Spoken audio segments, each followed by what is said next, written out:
Hello, welcome back, ladies and gents. A little bit of a slip-up, a mix-up, in fact, as it looked like both of the series were going to be going on at once, but this should just be your standardized rolling schedule as we enter the final day of Winter Series 3 and the final Winter Series, the final opportunity outside the qualifiers to get a shot at going forward to the Winter Championship with that $20,000 prize pool on the line. But first, we have a $3,000 prize pool that needs to be decided, and it will begin here.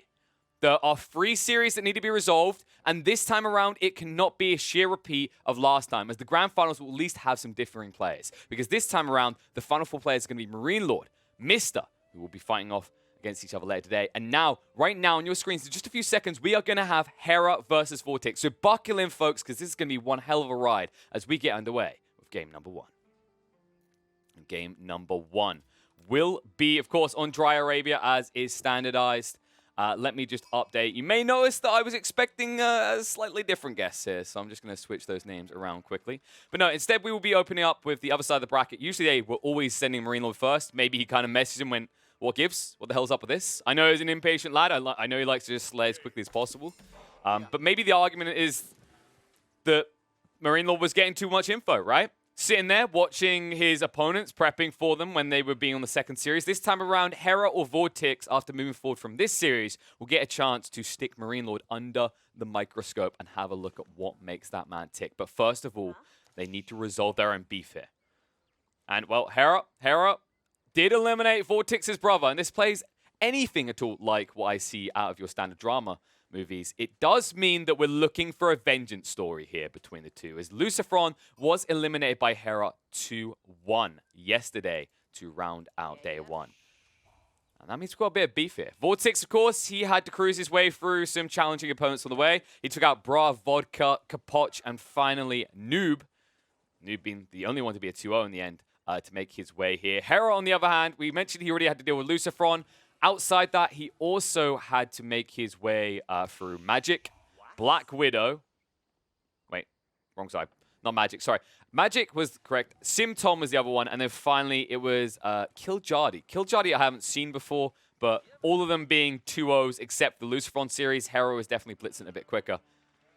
And looking at this opening choice, he's going to not be blitzing in terms of in-game movements early on. He has chosen to go for the HRE against England or Dry Arabia. These are very different choices to what we've been seeing on the other side of the brackets. Of course, the most dominant choices being Mongols and France standardized for Dry Arabia. England is an understandable choice. Definitely a lot of volatility that can shut down games early. And I was actually expecting Hera, if anyone in this match was going to pick England. I thought it would be Hera. Hera is definitely an England specialist. He's played the crap out of them, but we have seen him practicing a lot more HRE recently, so it seems he's comfortable enough to whip them out in Dry Arabia. A very open map, a map that you can potentially be exposed upon because, of course, you have a lot of open ground, which a civ like England can utilize. I think England is definitely a fairly high-tier pick when you talk about Dry Arabia, just because of the layout of the map being so open. It gives you a lot of accessibility into your opponent's economy lines, and you need that a lot more than, say, France does or the Mongols do, because the way that you raid is a lot less dynamic. It's very much a slow-moving tank just trying to blitz its way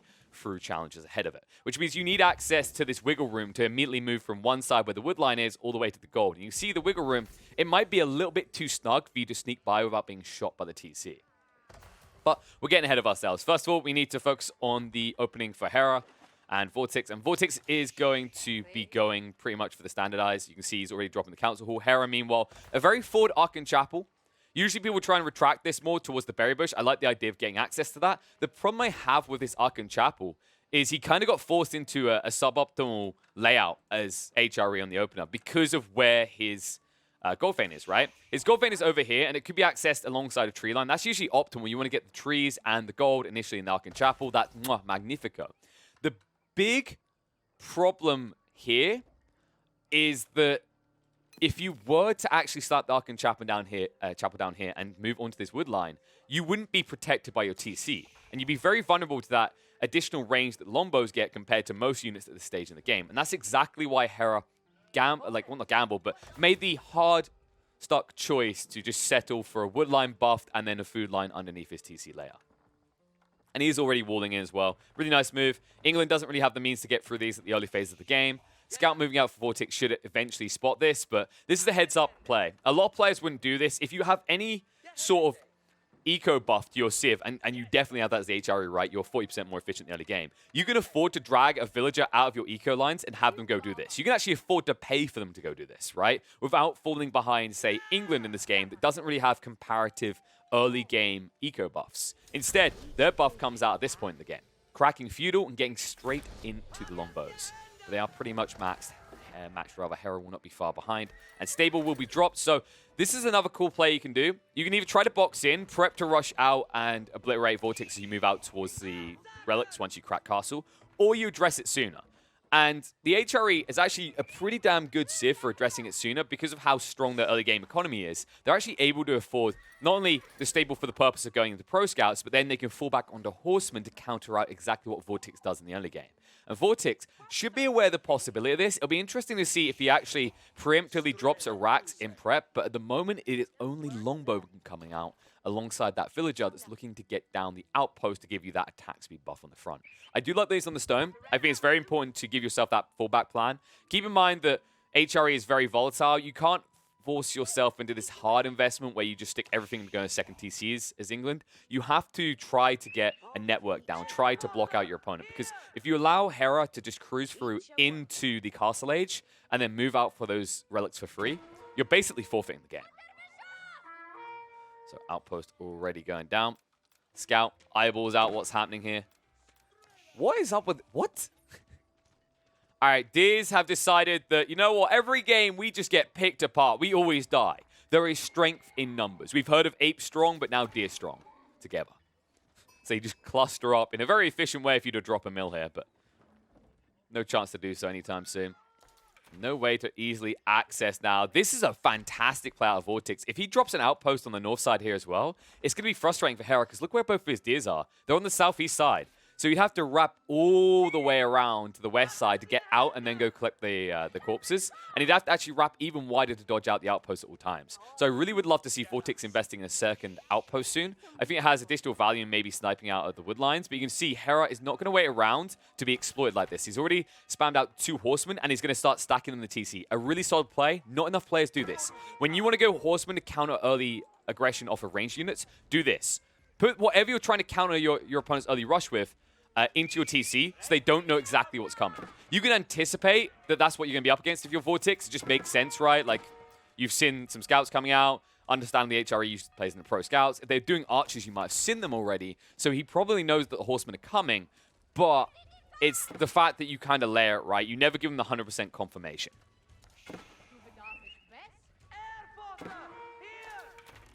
VortiX right now, getting down that second outpost, denying that Archon Chapel. Really important. It means you're not easily going to be able to gather on these sheep, but if you can get some deer to the backside, it's not going to be too bad. Nice move in.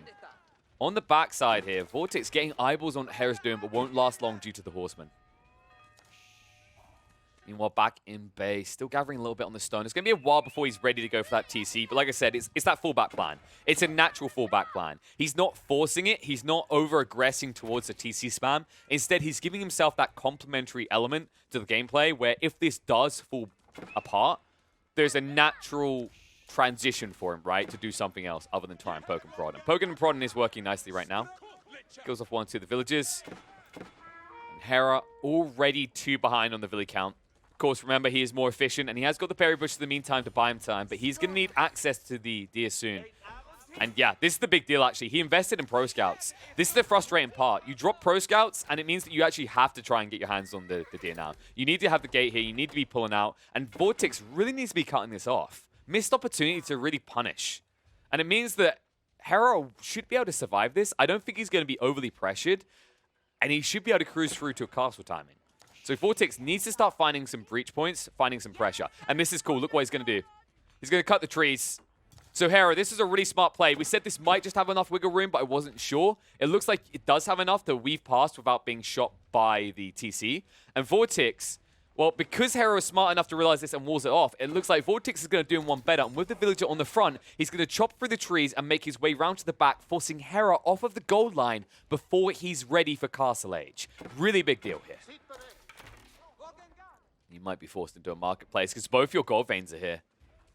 And here it goes. The network continues. VortiX is choking out Hera so quickly. And we talked about this, right? This is the danger of picking HRE on such an open map. Dry Arabia allows for a lot of exploitation. And despite the best efforts of Hera to avoid that exploitation via these walls, it is not working at all.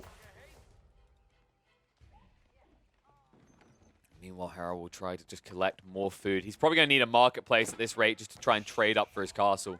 It's hard to combat at this stage, but he's going to be forced to do so. He starts to bring out the archers, and that means VortiX knows he can continue to spam longbowmen and not put himself at a sheer disadvantage. All the while, slowly scaling to the point where he'll be able to afford siege engineering and then get 1 or 2 battering rams to try and end this game. Now, keep in mind, battering ram rushes early on are a little bit more flimsy when you're up against the HRE, courtesy of the fact they have emergency repairs. But you can eventually breach past that. You can try and bait emergency repairs off onto the wrong structures and then switch over to other ones because it does have a hefty cooldown. I believe it's either 45 or 60 seconds now. I forget. They did nerf it recently. I think they added it a little bit more time. I can't remember if it was 30 seconds up to 45 or 45, and then it went up to 60. But there is a decent downtime now compared to where it used to be, so it is exploitable for an aggressive player to punish the HRE for misusing the emergency repairs. And here we go. This is what we wanted. It's a little bit late, and I'm a little bit frustrated by that. I think maybe you waited a little bit too long on this, but at least he did get the outpost down quickly over near the gold vein, which means it's not very easy for Hera to access his gold, which is why he's rushing it right now. And you're out of position. You revealed yourself on the southeast side. Maybe you're quick enough to try and get across, but it looks like the damage is done. The outpost is definitely going to fall to this many units. You can at least snipe out a few, though. You've got the secondary outpost. You've got a few longbowmen here. So VortiX, really well played to split up his forces a bit. We'll lose the outpost, but this is an efficient trade. Think about the numbers right now, guys. You just sniped out 2 horsemen. Horsemen costing 100 food and 20 wood each. These outposts only 100 wood. And even if you go in for the upgrade to get the slits, that's like, what was it, 50, 75 stone, if that?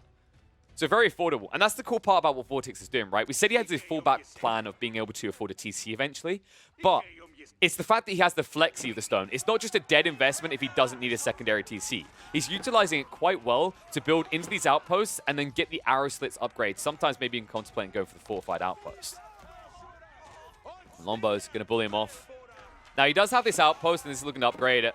VortiX really needs siege engineering now. He missed the mark. He allowed this to go down, and now the outpost being in place, he has a very finite amount of time to block Hera off of the gold vein before it's too late and he gets the tech up. And if he reaches that tech up, the Night Rush will obliterate VortiX's count of longbowmen here.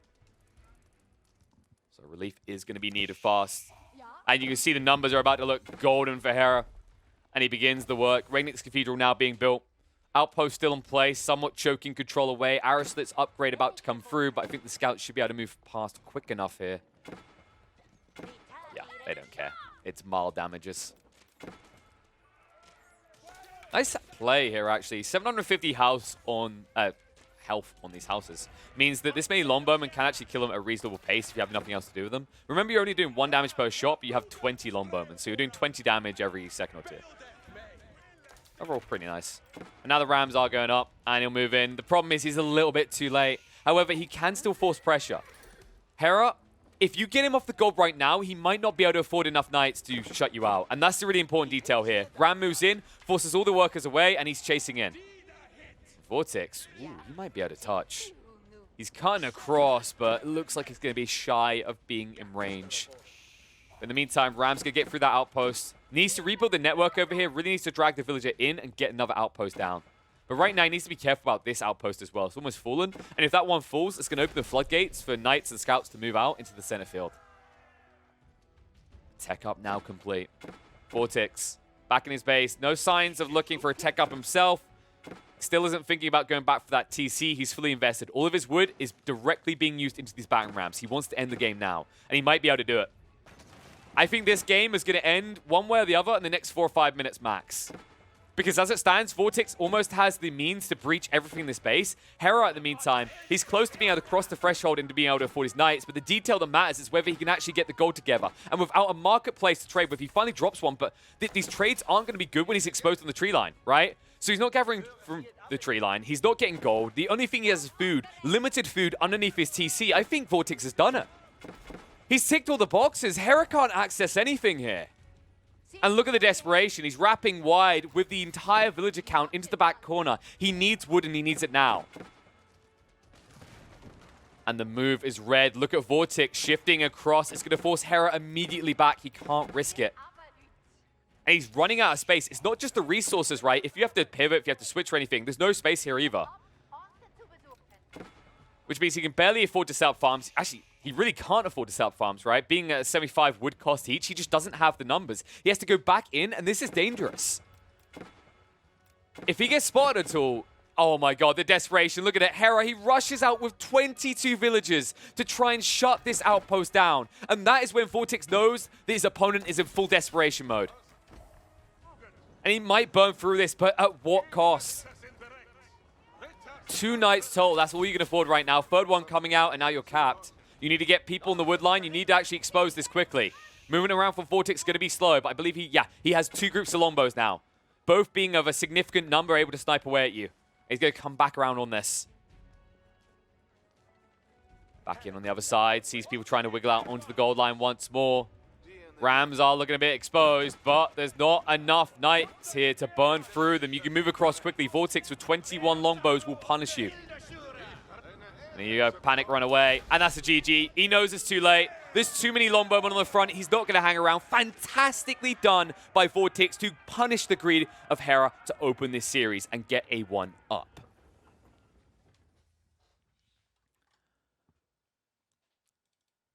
And it is, as we read, we said it was probably going to end in the next, what was we say? We said 3 to 5 minutes. And it fitted into that timer. I think that you were really up against the ropes. Hera, he looked for that gamble. He thought maybe if he gets rid of the outpost is good enough. But I think when he sees that the secondary group of longbowmen is there, when he sees that VortiX has reached that critical mass where he can split off to have 2 different groups of longbows, that's when it's too hard. Like we said, the downside, the weakness of this raiding from England early on is it's very static, it's very slow. It's very predictable, and it means you can weave one side of the base to the other. The problem that Hera had is he never actually was able to address the archer count early on. And because he never put a dent into the count that VortiX was fielding, it meant that VortiX was able to reach the critical mass where he could branch off into 2 groups without risk. And it was fantastically done as well. I love the cut through the trees. Not enough players do this. They see palisades and they let it be. If you have a village on the front, aka if you're Mongols or you're the English, you can do exactly what you've done here. Chop through the trees. Just chop them down and then move past, chop the next one, right? This is exactly why walling doesn't really work on Black Forest, is because people can go around like that. Really well played by him, though, to get the first game and to do it so quickly as well, with an easy choice of England and already now eliminating HRE for Hera, which might have been a safe fallback on one of these more defensive maps. That option is no longer there. And it means that after a few minutes, we have to get into game 2. Hera might look to strike back with England himself, but VortiX, he's still a closed book. Or rather, the book is open, but there's too many choices. We know this guy likes to play the Mongols. We know he can play China incredibly proficiently. We know he can do a decent HRE. He's a very flexible player and a very scary player. And now with Hera being on the ropes, 1 punch away from elimination, he cannot afford any more mistakes as he goes into game 2. Game number 2 is about to get underway. Now, for the recap, those that don't know what just happened, VortiX blitzed Hera. Hera probably doesn't even know what happened that game. It went so fast. He locked him out by 15 minutes and took a win as England. And now we are shifting away from the dynamics of this versus that. It's going to be a mirror match up instead as we go to Danube River where we will be treated to Delhi on Delhi. And Hera, it's been a while since I've cast him playing some Delhi. And last time I watched this lad on the Danube River, I had nightmares about it. Not in a good way. Not in a scary, he's going to stomp you way. He needs to impress me. Last time I saw him trying with this, it was a while ago in fairness. I saw him whipping out Baglers. I saw him going for House of Learning. I saw him not getting sanctity or military efficiency early on, so he could bank scholars in his military buildings. But that was a long time ago. That was when he's experimenting. That was the teething issues. Surely by now, with Hera whipping this out, with his tournament life on the line, he knows better this time around. Baglers might still be a shot, considering you're in a Delhi on Delhi matchup.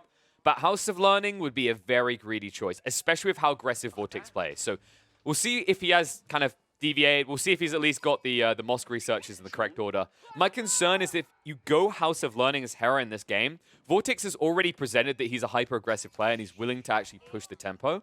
And it means that House of Learning will leave you very exploitable for 15 minutes. We have already seen this tournament a player very efficiently use House of Learning and his total nature to buy enough time in the game that he reaches a late game situation where Homeblades comes into play. But keep in mind that due to the bugged research speeds right now of Homeblades takes on average at least 12, usually maybe 15 minutes to research total time. That is an insanely long time to be hanging in the balance, waiting for your power spike to come through. Compare it to Compounder Defender. Compounder Defender, you whip it out straight away and immediately get value, right? You're able to build stone walls with your troops in the field, and they also cost less as well as the keeps costing less. And I think the keeps is the critical detail more than anything else. Being able to actually afford 1 or 2 additional keeps to secure the central island is usually the foothold you need to push through and win the game.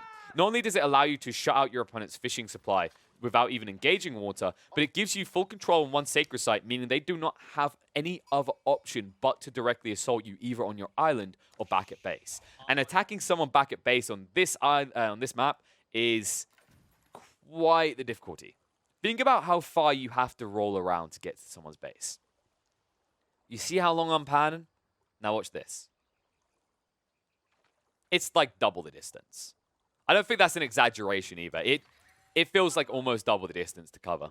And that's a long time in a Deli on Deli matchup as well. Keep in mind that the units you tend to build as the Deli are not very mobile. They all look like they're morbidly obese. They move slow at the speed of an old lady, right? Because, of course, usually you go for your elephants, which move under 1 movement speed. Then you're talking about your man-at-arms that are up at 1.12. You got maybe you need some siege weapons in the mix. It's not really a raiding type civ. You don't see them going in for lancers. You don't see them playing into horsemen outside of countering early aggression from archers. So you are expecting a slow slog. And that means that the only real option on the table in the Deli on Deli matchup is the central island. Should be pointed out that up to this point, Hera has been denied time and time again trying to get through further in the Winter Series. So for those who weren't actually following how it went for him before, I believe he didn't actually participate in the second one. And I believe he went out fairly early in the first. Yes, he was one of the invited players, but he was eliminated by For the Win Cheese 2-1 in the round of 16 in the end. For the Win Cheese that would go then on to lose to B2-0. And that was kind of his journey, right? So didn't even bother the second one. This time around, though, just looking to qualify because I believe he hasn't qualified so far. Remember, there's a few different ways you make it into the Winter Championship, which is the lead-on event from the Winter Series 3 and all the previous ones here. But in terms of invited players, you needed to be top 3 for Steel Series Prime Cup, or you need to be good in the championship points. And as it stands, I do not believe he's good. Because he didn't participate in the second one, because he got knocked out when he did by For the Win Cheese, he desperately needs all the points he can get. And I believe if Hera is able to slay VortiX here and move through into the grand finals, that should give him enough points to qualify. Well, definitely give him enough points to qualify. I think even being here in the semis is usually good enough, considering there's a very weird kind of distribution to the point system. We're talking like, if you aren't in the top 4, you're probably getting maybe 4 points from your tournament run compared to around 10 for other roles. In the meantime, though, while we've been talking, a lot of scout spamming going on, and Hera getting the bit edge of it for a little bit, but VortiX trying to switch it around. Fun to see people engaging with the scout spam again. It doesn't really have as much value in a Deli matchup, simply because the whole point in early scout spam is not just about sniping your opponent so you have vision game. Usually, what you're looking for is a means to then punish your opponent by having superior scout count. And the way you do that on water hybrid maps is you're both in Dark Age, right? Well, if you have 4 or 5 scouts over your opponent, you move out and you burn down their dock, and all of a sudden they can't compete with you on water. This is a fantastic strategy in France on France matchups, by the way. It's a strategy we've seen Marine Lord use time and time again to stomp his opponents out. In fact, one player in this lobby, VortiX, did fall victim to exactly that strat in a match up on Boulder Bay in one of the previous series. Or was it Lucifron? Yes, it was Lucifron, sorry. But the point remains that there is definitely a lot of value in scouts in the Dark Age, spamming out 4 or 5 if you think you can leverage an edge. You just never do it in Deli matchups, courtesy of the fact that these ships will shoot you as soon as you come near the dock. So tech ups underway, fairly similar timings because Hera has 2 more people working on it, but VortiX should have about a 10-15 second lead over Hera here up into the Feudal Age. And I don't expect him to use this aggressively on the water. There's not really a point in the Feudal Age where you blatantly go and rush your opponent on the waterfront. What you can do, though, is you could move a villager out and start to build outposts in the central area. I don't expect either one to do it just yet due to the fact that the scout count is the same. But I think if VortiX was to drop an early Rax and, say, get a few spearmen out to try and passate this crossing, that would then give him a foothold to drop outposts in this stealth forest and snipe out Hera's water economy. Speaking of Hera, a few seconds later, but he will finally arrive in the Feudal Age. And I think they know more or less the layout of each other's base at this point. I don't think there's necessarily anything overly exploitable on either side. I think that maybe you could say Hera got a nice, more protected base, but this is usually the way it works. When you end up being the player spawning the closest to the east side of the map, or the northeast side of the map, you get this nice kind of padded protection, right? It's very hard to wrap around the back of you. But it does mean that if you get boxed in, like, you don't really have many ways to branch out. It means that, you know, if you find yourself under siege, you can't easily keep building in the opposite direction. Meanwhile, VortiX, he has that flex to build both ways if he comes under siege on one side. Also has access to a more aggressive location on the waterfront to begin with. And it looks like in this particular game, he wants to leverage that positioning for aggression. Dow's coming out. Spam out onto the scouts. Needs to get rid of the villager before he builds this up. And looks like Hera doesn't even commit. He can't commit. Although VortiX, oh, he missed the opportunity. He could have had this. And he whiffs it. He actually could have chased that down, but he stood on the spot, didn't get the kill. And he might have to just leave one here to stop the villager from completing the walls now. He quick-walled 2 pieces here. And even at 150 health, these things do take quite a while for your ships to get through. Because remember, although you're shooting in bursts here, 4 bursts to be specific, it's only 4 damage per attack, right? Because all of your shots are being reduced to 1 damage.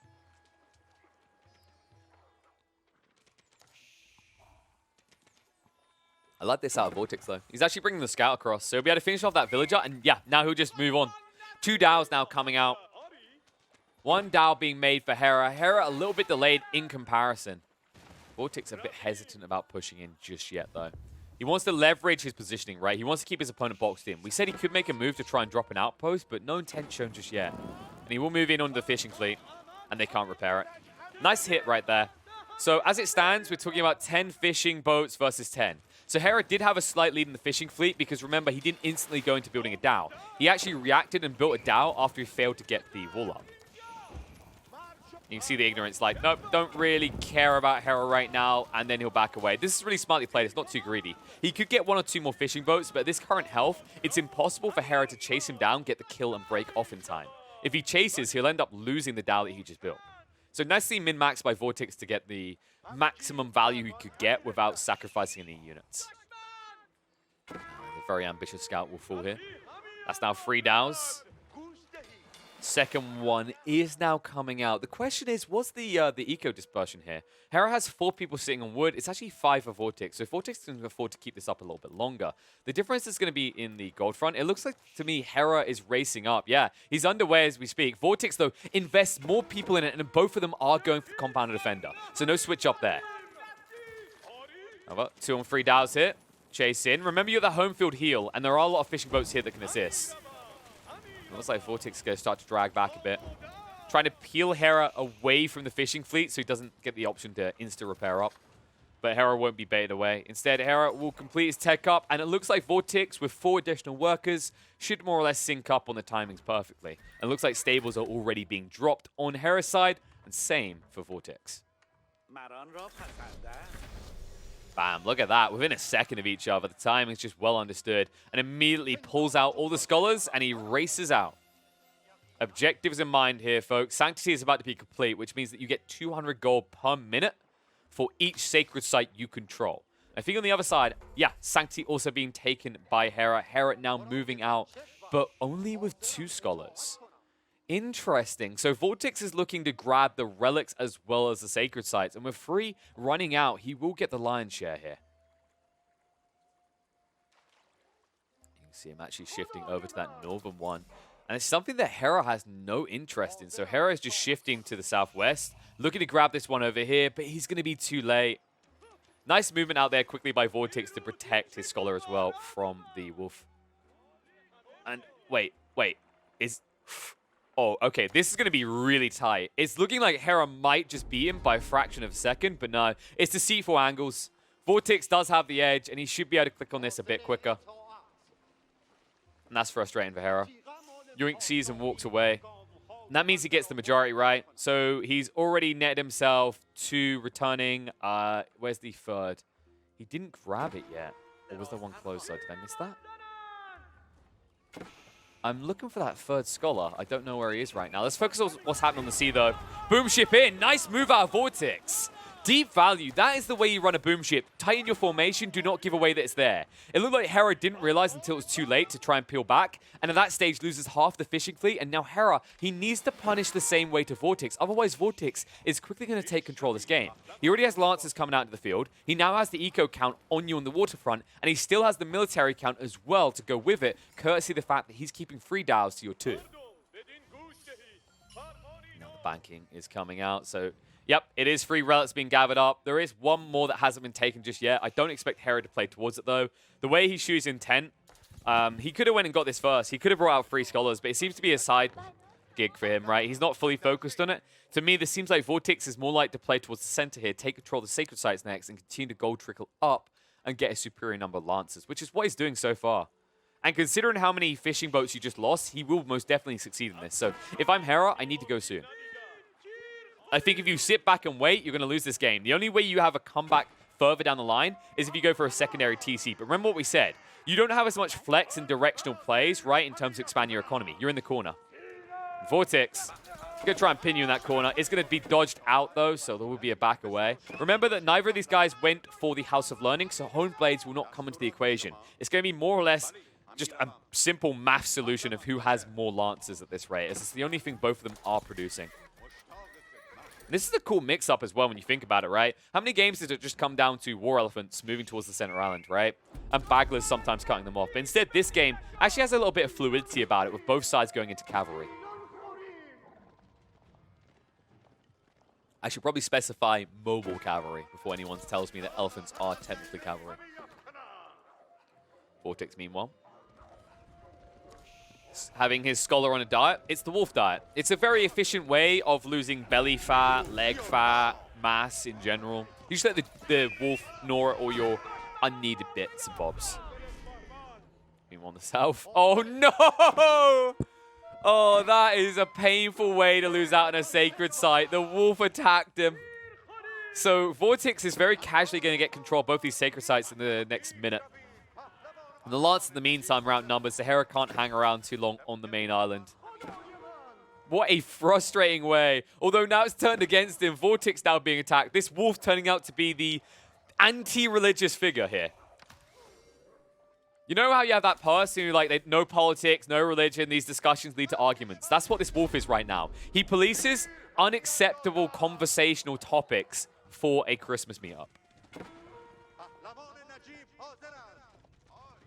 Lance poking and prodding. Hera right now is still behind by about 3 or 4 units on the milli count. But he's moving out on the south side, so it looks like he's going to try and decap this sacred site. Sacred site should get capped at least and give VortiX a little bit of value. I think he has enough time to return the cost this scholar is about to lose, as the scholar is MVP enough to live long enough to cap the sacred site before being mauled to death by a wolf. And like, it's like, no, I won't die to Lancers. I think you might still die to Lancers, buddy. Oh, wolf. Guys, we need an upgrade system. If wolves kill X numbers of targets, they should actually get upgraded to the next tier. They should be on, like, elite wolves. Sorry, no, vet wolves, and then elite wolves. They're fighty infantry, man. Give them some respect on the tech side. So Lance count for Hera. Controlling that central island, is able to decap and take the sacred site under his own wing. But look at this, you're outnumbered. Hera bites off more than he can chew here. VortiX having a few more Lancers. It's actually 11 to the 13. So Hera will have to retreat away.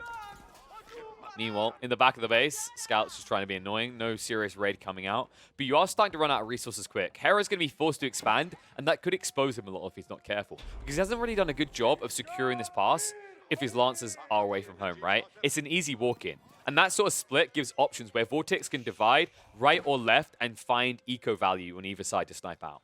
So you do need to be careful. Hera, with the current way he's playing, if he ever forfeits the central island, he more or less forfeits the game. And the count, it's getting a lot higher. VortiX now with 5 additional Lancers over Hera. Hera with a heavy investment in the Bagglers, though, coming into play. However, with this many Lancers, I think your army's going to fall before you can get through VortiX's. It is a lot of shots coming out from the Bagglers, though, but look at the trades. They're still damn good for VortiX, now having 7 more Lancers than his opponent. The Bagglers going to be boomed down. Only 94 health left. Needs a few more demo ships to come out. A bait-in is good from Hera, but it looks like VortiX, if he's smart about this, all he needs to do is run into the economy of Hera. He's hanging around. He's cutting off reinforcements. He needs to rebuild a defensive force because he might get raided. And the thing he's doing right now, look what he's doing. He's dragging him back. Hera has to react to this. And VortiX will ride straight into your economy lines. Big mistake by Hera there. He doesn't go for the trade, and instead he's going to be the one exposed. VortiX with so many knights. He's going to split up and look for clues. Straight in, looking for villagers to snipe out. Will ride deep into the eco lines. Reinforcements have finally arrived. Hera now looking to punish VortiX. VortiX, in the meantime, is going to need to build up a fleet once more. Or a line, rather, of cavalry. And straight in onto that eco line on the food bush. Is going to stab out so many of these poor little villagers caught out of position. And Hera not microing that well right now. VortiX getting a lot more shunts and a lot more stabs than he should when he's outnumbered like this.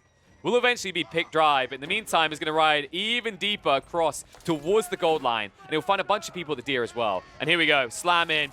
And so many villagers dying. Hera's not looking at this right now. He's busy fighting on the water and looking towards the center of the map to micro himself into a pocket sniping situation where he can go after VortiX's economy, but he's not in position yet. Instead, the damage is done. And now Hera sitting at 39 economy and VortiX now up at 55.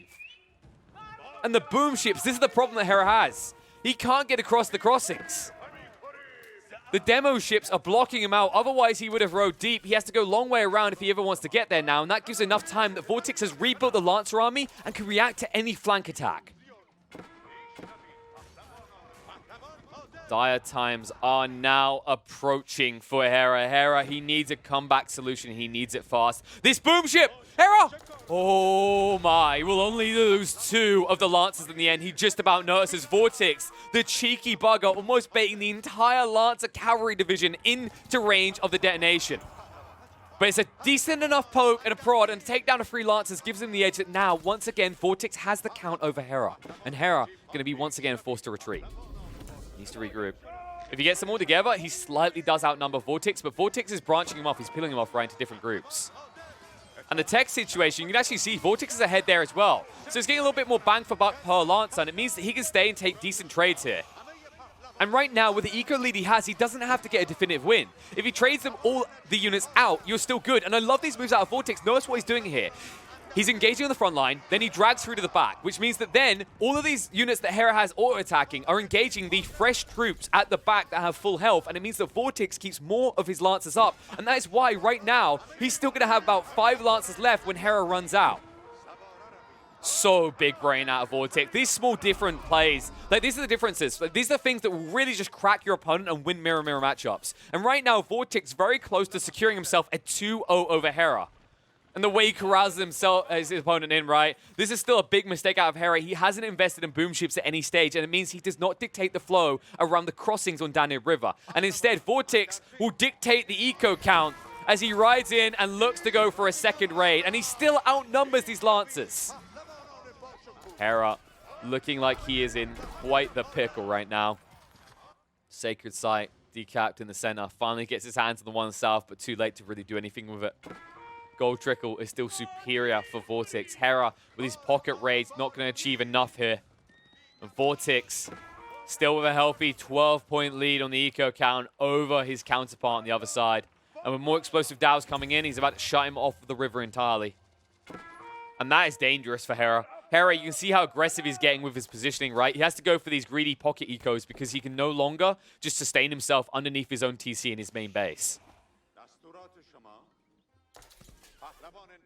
VortiX will still not switch over. He understands at this stage with the lead, it's Hera that has to transition. And his transition is going to be uncomfortable because he lacks room and he lacks this sustained economy coming in regularly without taking these associated risks, which means any attempt to go for a transition is double risk. It's not just the time missing in your military line where you're trying to produce a new unit or upgrade it. It's the fact that also you run a great risk of being shot out of the game instantly before you can get the mass units up if your opponent ever finds these pocket points, right, on the gold line and on the food.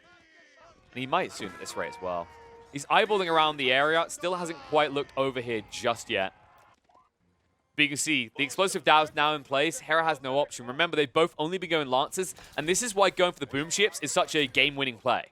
Because there's no counter to it, right? There's no ranged units in the formation. You can't actually deal with these at all. And for the time being, he's just going to try to counter out the boom ships as they come. I think this was a mistake by VortiX to not snipe out the dock by bringing a few extra boom ships. I think he could have had full flow and control of the central lake, or Central Island rather. And now all of a sudden, Hera has the ability to move out, and he might look to try and raid in. South side. Hera being baited in with a few Lancers here, will look to try and back off, and it looks like VortiX is not going to engage him. VortiX really hesitant despite the fact that he has superior numbers right now. Even when Hera brings all of his numbers together, if we look at it right now, look at the count. VortiX 43 to 25. Now keep in mind some of that is deceitful. We have to equate a certain number into fishing boats, but with only about 8 or 9 fishing boats in total, a lot of this is simply military scaling, which is better for VortiX. Now, this is the other beautiful thing, right? When you don't start in the corner, it's not just the fact you can expand in both directions. Notice this detail here. He goes onto the back gold line, and this is so far away from the front, Hera will never find it. He'll never expose it. He'll never punish you for it. Meanwhile, look what VortiX does. He weaves past, and he goes straight in. And he peels off 1 or 2 to keep the main battalion at bay as he picks apart the stragglers. Boom ship coming in. VortiX needs to back off. Gets out of range of the Dow just in time. Will not be punished by Hera. No turnabout opportunity. A good attempt by Hera nonetheless. But now he's in trouble. Has to back off of the gold line entirely. He's outnumbered in his own base, though, and this is getting close to an end at this rate. I don't think you can match this. Look at the numbers right now. Look how quickly your Lancers are falling. And VortiX, he can just as quickly replace this. He has huge amounts of surplus, almost 2k surplus gold. On the decap on the sacred site, getting rid of your trickle. The micro, so much better out of VortiX. He's got so many Lancers left over. Hera has been completely spent. He can't work his gold or his food lines. And now VortiX can just run raids deep into the Delhi economy. And it's good enough that it will force a GG out. Hera, despite his best efforts, is not able to pull it back and will be leaving this tourney 2-0 at the hands of VortiX. Absolutely dominant coming out from him in game 2. I really think the micro is the difference here. Hera does not seem to be ready for this level of micro. This is my fear. I mentioned at the end of day 1, I think this is actually where the craft players are super spooky. And I obviously haven't got years and years behind Age of Empires 2, but I always saw it as a fairly micro-intensive game, mainly because like the elements of dodging arrows in the early game before, you know, I believe it's ballistics comes out so you get perfect accuracy. But maybe it's just I haven't been given enough credit to craft players, right? Warcraft and Starcraft players, because of course there's a lot more going on in those games, a lot of active abilities. The micro has always been the dominant point, the APM factor, right? You always have to be so on point. You're always clicking, you're always making those small tidbit shifts. And it's that exploitive nature, that's understanding that and being able to min-max that. We've seen players like Marine Lord completely stomp their opponents with microing on the start steps and on the animation cancels with scouts. And in this game, we just saw it fantastically out of VortiX. The way that he utilizes his lines and then switches them out, right? It reminds me of like Tetsude, like with the Romans, right? Where you basically take it in turns on the front. The whole idea is that you have front line, you attack a little bit, defend, you get exhausted, and then there'll be a switch, and you'd shift the formation. And that's exactly what VortiX is doing here. He's shifting fresh troops to the front every time, so then they are tanking the damage coming out from Hera's troops. And that is the difference in 2 or 3 of these different Lancer engagements that was starting to add the numbers up. First, it was like 2 or 3 coming out extra for VortiX. Then it's up to like 8, and then before you know it, it's up at the 10 mark, and all of a sudden it's just insurmountable. Especially when he sees that he has an opportunity with that number to snipe your economy, he doesn't hesitate at all. That's the really big credit to VortiX, understanding that even if he loses the knights in those situations, right, he's going to snipe out enough economy that he's going to stunt your growth, and his growth is going to be scaling better, allowing him to support more stables and replace his army by the time you get across to his side of the map. And VortiX just giving a grand presentation on the importance of setting the tempo and dictating flow. If you have a slight lead, use it. Don't sit back. Don't just use it to pad your economy. Instead, look to close out the game and look to punish your opponent. And that's exactly what he does to get a 2-0 and run briskly but quickly through to the grand finals, where he will now wait for an opponent. And his opponent will either be Marine Lord or Mister. We need to decide that next, though. One more semi-final before we get into the grand finals here in the final winter series before we move on to the winter championship. All that to come, though, guys. I hope you did enjoy this one. If you did enjoy it, make sure you're following here on the Twitch side. And if you're watching this later on the YouTube side, hello, thank you, welcome. And I appreciate the support anywhere you are. But make sure you subscribe there. Make sure you like the videos and make sure you continue through, because I'm sure very quickly after this gets uploaded, there's plenty of other videos you can watch from early in the tournament if you want to see Marine Lord or Baguette, or there's definitely going to be more 3v3 action coming in the coming days due to the Age of Empires 4 Pro League kicking off in a few days. So definitely hang around. We've got plenty of content coming the next week.